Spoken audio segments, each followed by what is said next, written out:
Hello दोस्तों, कैसे हो आप लोग। आई होप आप सभी लोग अच्छे होंगे।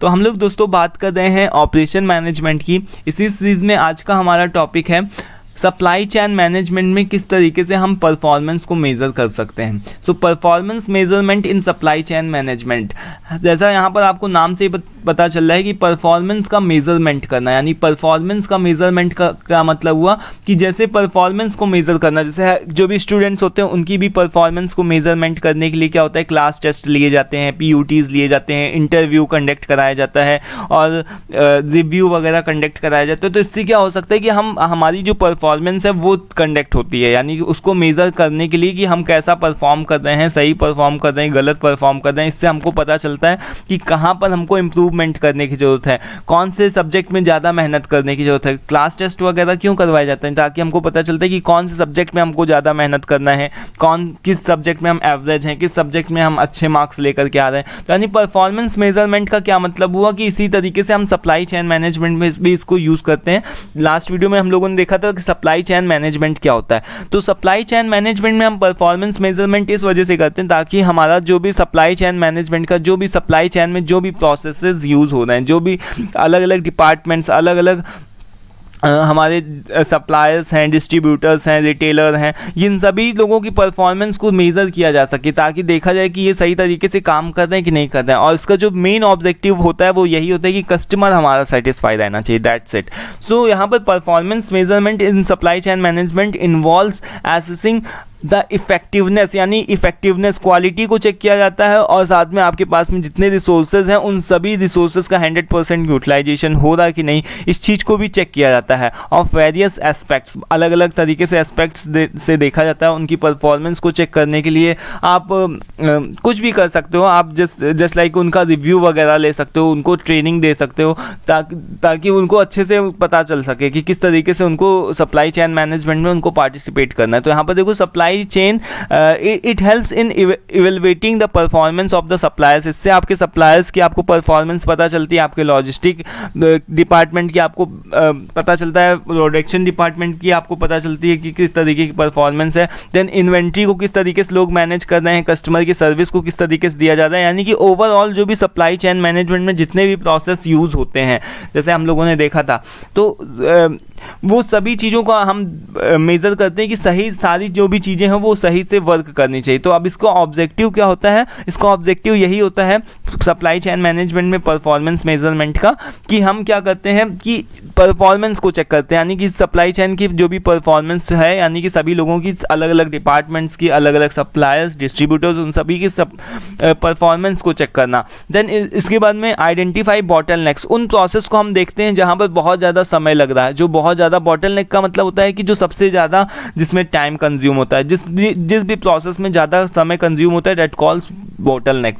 तो उन प्रोसेस को देखते हैं जो भी हमारे बॉटलनेक प्रोसेस होते हैं।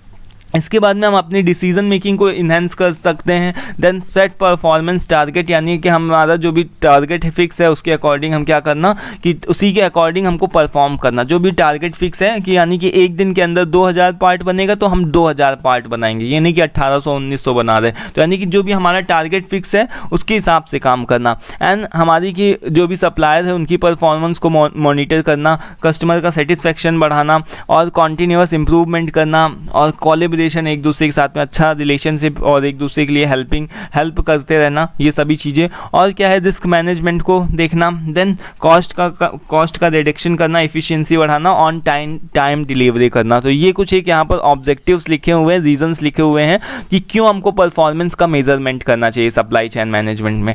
देन अब हम इसकी कुछ टेक्निक्स की बात करते हैं। कुछ टेक्निक्स यूज़ होती हैं परफॉर्मेंस मेजरमेंट में।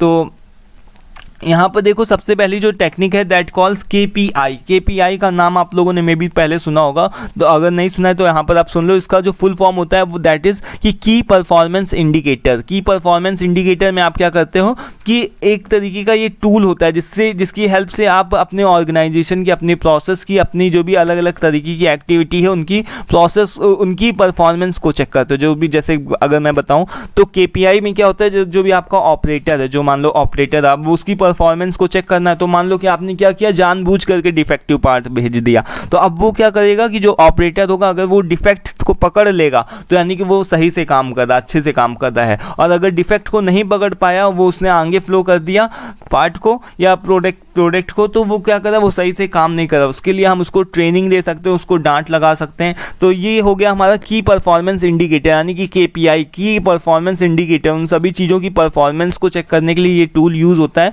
इससे हमको पता चलता है कि कहाँ पर इंप्रूवमेंट की ज़रूरत है, कहाँ पर क्या हमारी स्ट्रेंथ है, क्या हमारी वीकनेसेस है। ओवरऑल परफॉर्मेंस हमको अब पता चलती है कई परफॉर्मेंस इंडिकेटर से। देन कस्टमर सेटिस्फेक्शन सर्वे, हम कस्टमर से फीडबैक ले सकते हैं, है ना। अगर हमको परफॉर्मेंस मेजरमेंट करना होगा तो हम कस्टमर से फीडबैक लेंगे कि आप ये यूज़ करते हो, और अगर यूज़ करते हो तो आपको कैसा लगता है, इसमें क्या इंप्रूवमेंट होना चाहिए। सभी चीज़ें को कस्टमर से हम उसका सर्वे ले सकते हैं उसके फीडबैक के थ्रू। देन यहाँ पर क्या है कि सप्लायर परफॉर्मेंस इवेल्युएशन, सप्लायर की परफॉर्मेंस जिस तरीके से हमने ऑपरेटर के साथ में किया था, उसके पास में जानबूझ करके डिफेक्ट भेज दिया था, इसी तरीके से हम सप्लायर का भी एक टेस्ट ले सकते हैं, छोटा सा टेस्ट ले सकते हैं, जिससे कि हम उसकी परफॉर्मेंस को भी इवेलुएट कर पाएं कि जो हमारा सप्लायर है वो सही से काम कर रहा है कि नहीं।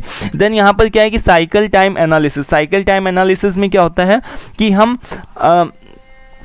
जो भी हमारा प्रोसेस होता है उसका पूरा साइकिल टाइम को देखते हैं। साइकिल टाइम का मतलब कि कोई भी प्रोडक्ट, कोई भी पार्ट को कितना बनने में समय लग रहा है। सो मेजरिंग द टाइम रिक्वायरमेंट, कि कितना समय लगता है किसी भी तरीके के एक प्रोसेस को करने में, पूरा जो भी प्रोसेस होता है उसको करने में कितना समय लगता है, तो इसी को क्या बोलते हैं, साइकिल टाइम, है ना। साइकिल टाइम यानी कि कोई भी एक प्रोसेस होता है, कोई भी एक वर्क स्टेशन है मान लो, तो उसमें कोई भी प्रोसेस को करने में कितना ज़्यादा समय लग रहा है, तो इसी को क्या बोलते हैं, साइकिल टाइम का एनालिसिस। और इसको हमको घटाने की कोशिश करनी चाहिए, जो साइकिल टाइम होता है उसको हमको घटाने की कोशिश करनी चाहिए, जिससे कि हमारा क्या हो सके कि हमारा और भी ज़्यादा इफ़िशियंसी बढ़ सके। इफ़िशियंसी का मतलब कि हम और जल्दी जल्दी काम कर सकते हैं, कम समय के अंदर और ज़्यादा प्रोडक्ट को प्रोड्यूस कर सकते हैं। तो ये हमारी कुछ एक टेक्निक्स होती हैं जो कि हम सप्लाई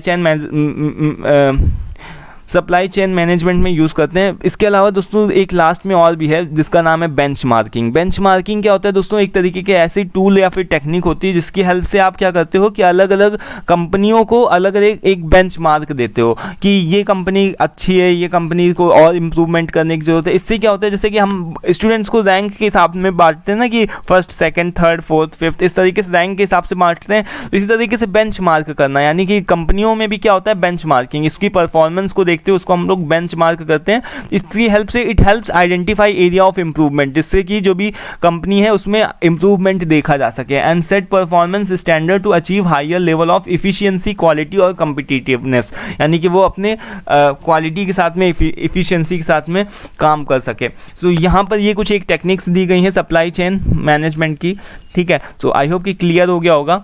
अब नेक्स्ट वीडियो में हमारे दोस्तों रिवर्स सप्लाई चेन मैनेजमेंट को हम लोग डिस्कस करेंगे, रिवर्स सप्लाई चेन क्या होता है।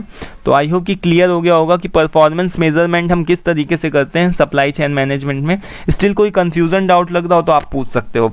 सो आज के इस वीडियो में इतना ही, मिलते हैं नेक्स्ट वीडियो में। Till then take care, thank you और बाय। और वीडियो पसंद आए तो उसको लाइक करिएगा। PPT PDF के लिए आप व्हाट्सएप पे ले सकते हो। Thank you for watching this, thank you once again.